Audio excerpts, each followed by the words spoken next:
guys, today I'm doing a special segment. I'm going to be sitting down and talking to you, and this is about Feng Shui tips. Sorry if my eyes are a little small, there's a lot of light coming through.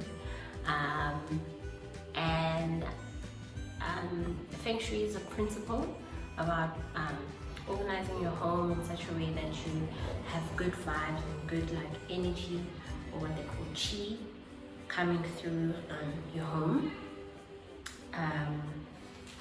So it examines energy and qi and its flow in the home. Excuse me if I look at notes, right?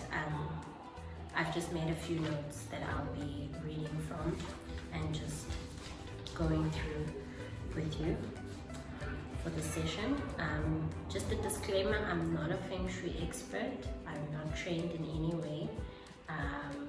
If you do really want to do this seriously, there are people out there that do this. It's their job, they've been trained. I don't know if they get certified, but I think they do. My influence just comes from my mom. She used to do this, or use this principle, or still does. Use this principle in the home that I grew up in her current home. So that's where my influence comes from.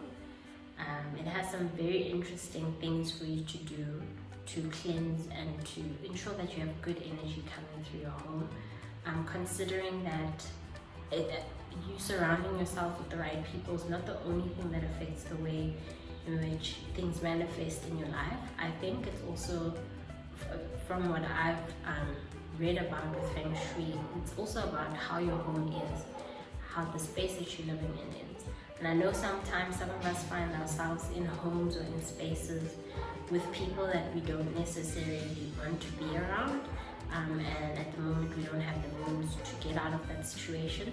But in the little corner of the home that does belong to you, or that you have, that is your soul space, I think Feng Shui can definitely be helpful. I hope you guys enjoy this segment. If you do, please like and share, and also comment below. Let me know how you Feng Shuied your home before. Have you ever used it? Do you like what I'm talking about? It is a Chinese philosophy of theory, Feng Shui. If you do know of any other kinds of theories, let me know. I'd be very interested to hear what you guys do in your own homes. So hope you guys enjoy.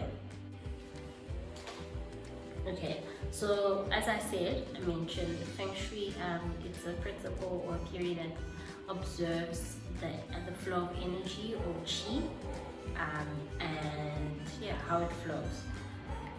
The door, according to Feng Shui, is the most important aspect of the home, especially your front door, your gate also included.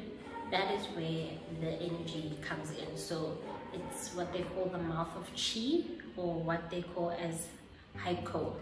I hope I'm saying it wrong. Haiko. And the front door is used for using or orientating what they call the flying star map, or the Bagua map. And it has 9 sections where you kind of concentrate where different parts of your life are controlled in a certain room. So it could look think of it as relationships, love, career, and so forth.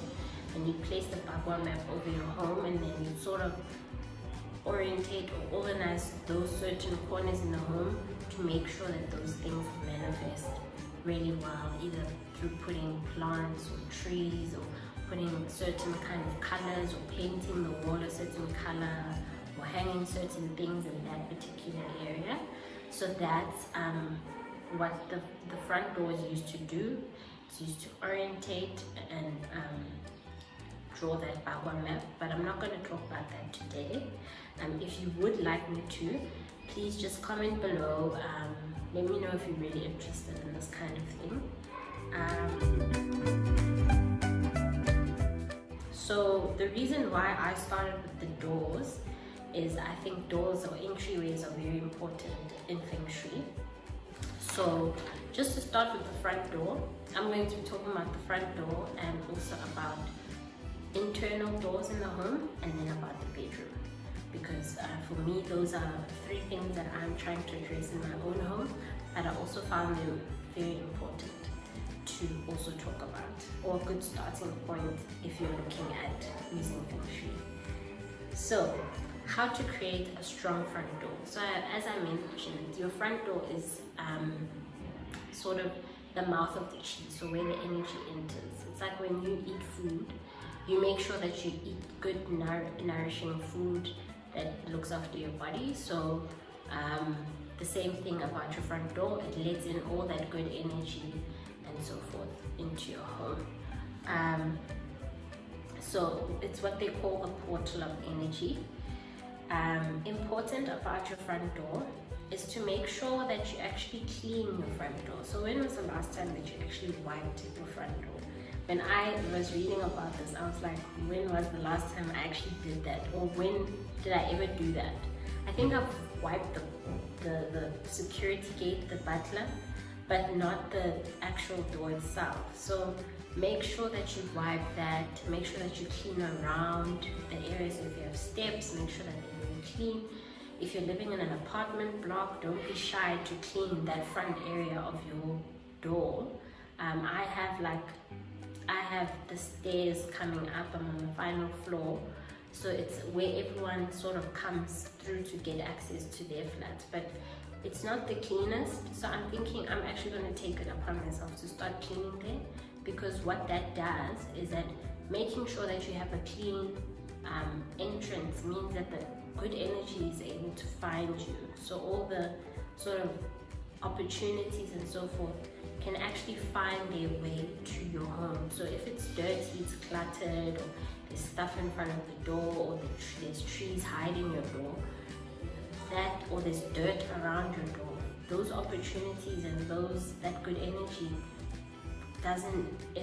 it's hard for it to find you or to find your home and the people that live in it. So it's advised that you actually clean around that. Make sure that your number on your door is visible.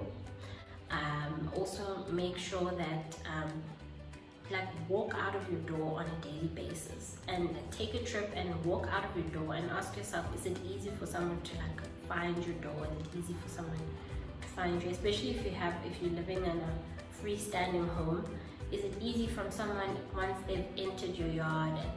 Is it easy for them to find your front door? Is it visible, kind of thing? So that's one thing. Make sure that your handles work well. If you struggle with opening the door and unlocking it, think of that about your energy or flow or your opportunities or your blessings. If your door is hard to open, how do you expect those things to enter? So make sure that works. If you have a squeaky door, make sure you oil it so that it doesn't squeak anymore. So just make sure that it actually works, and it works well, and you don't have problems opening your door.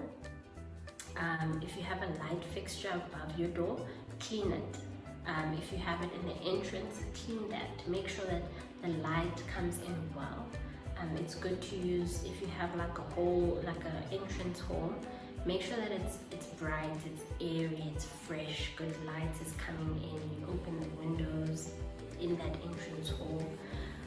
Often if there's a window next to the door, make sure that window is clean so that the good energy can flow through as well.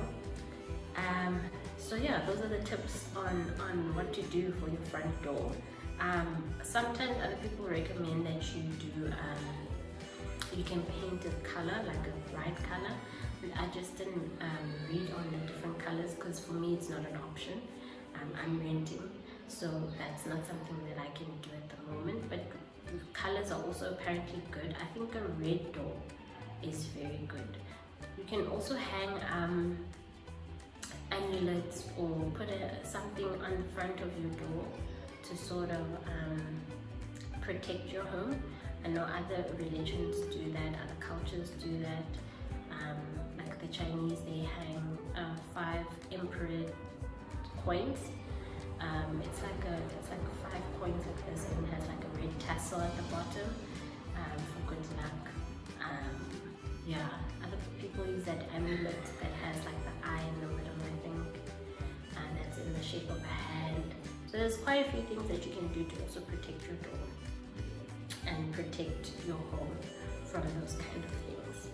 Okay, so that's the segment, or that's the part about doors.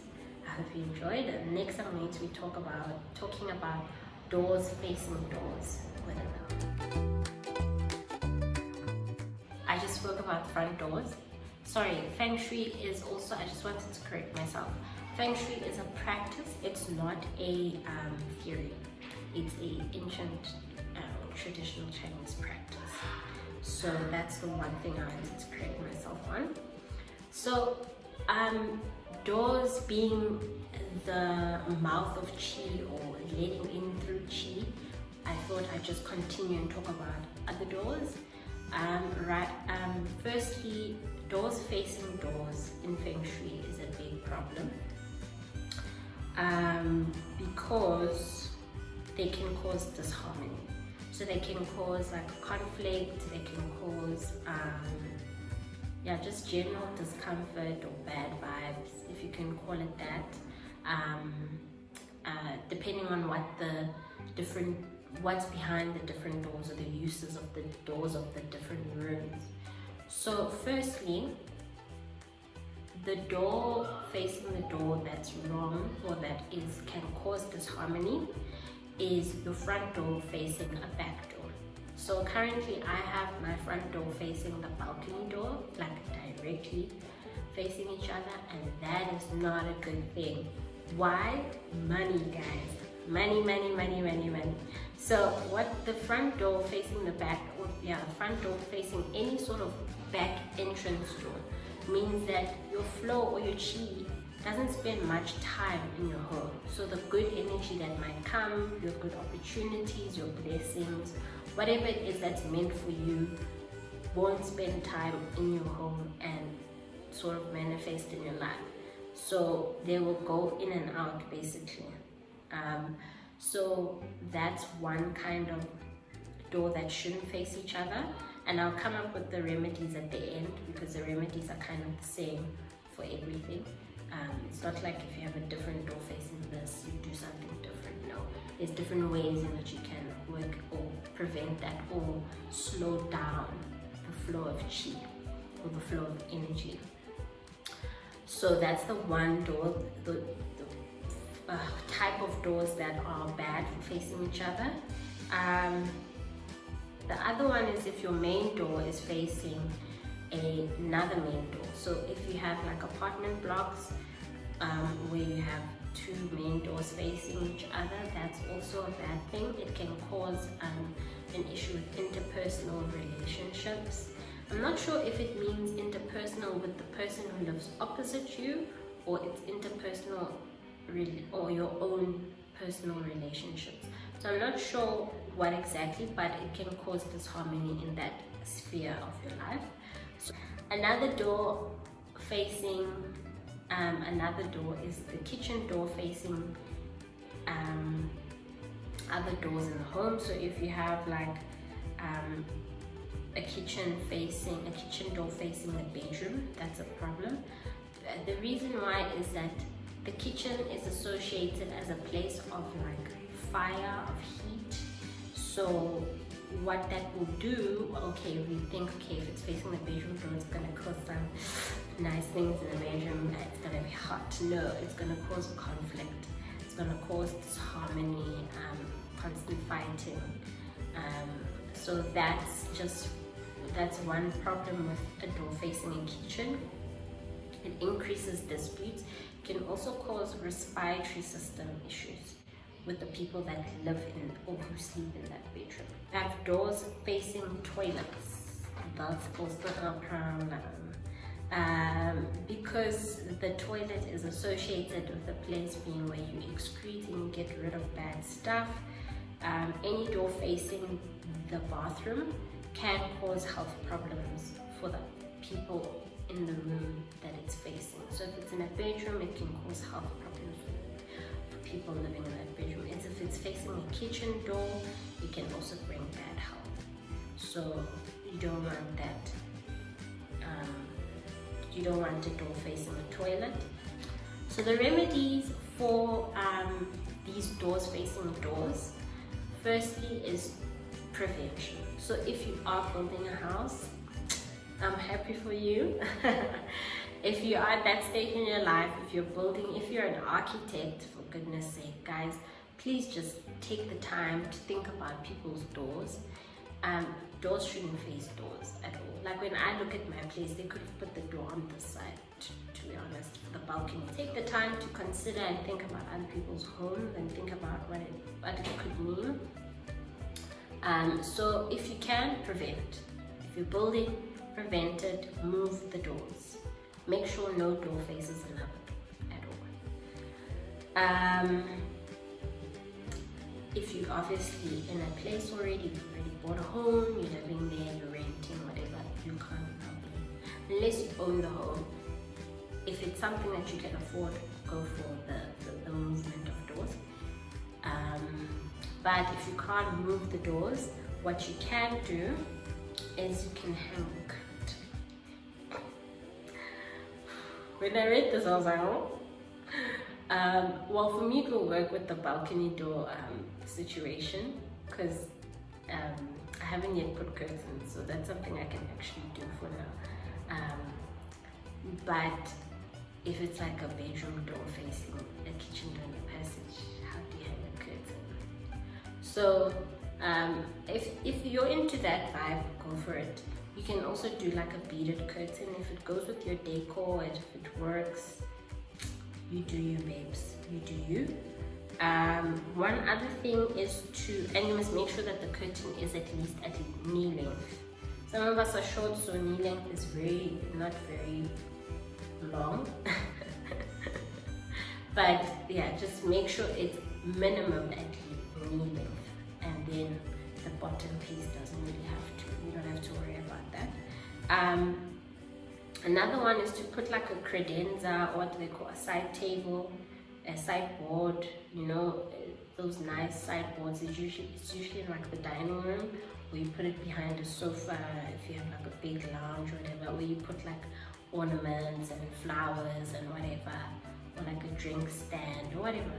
Just like a table. So what that does is it changes the flow of chi. So instead of the chi just going in and out, or coming from a kitchen to a bedroom, or from a toilet to a bedroom, or to whatever, whichever doors are facing each other, what that item will do is that it slows down that chi. Preferably put flowers on that credenza or on that side table if you can, fresh flowers or living plants, because they also alter the chi flow. You can also hang crystals. I just couldn't understand how exactly you hang the crystals, but make sure the crystals hang. Couldn't figure out exactly, but if you can find a way to hang crystals above the door, if it's a front door and a back door in it, just make sure you hang the crystal closest to the back door and not closest to the front door, and that will also change the flow of chi. Also put a plant or a tree, a very tall plant. That's also very helpful. I'm thinking of doing that, but it has to be alive. I wanted to use my Christmas tree and just put it there for now. But yeah, that can also work, but it has to be alive. Oh no, it doesn't. No, I'm lying. It doesn't have to be alive. It can also be a fake plant. So you can use a fake plant. You can put furniture. So if your arrangement or the rooms allow for you to put some form of furniture, like in the lounge area, you can do that. If it's in a passageway, you can hang they said a picture. You can hang a picture of peonies. Peonies are a type of a flower. I'll show you just now. That you can hang there. If it's in a passage you can also hang a crystal, or you can hang, I think you can get, I would think, since it's a crystal, you can hang a crystal chandelier if your style allows for that. Yeah, and I mentioned the peony painting. So those are the kind of things that you can do to prevent or to slow down the flow of chi between doors facing each other. But basically the principle is to put something that slows down the flow of chi. That's the idea, because then the chi will now spend more time in your home or will be diverted before it exits again.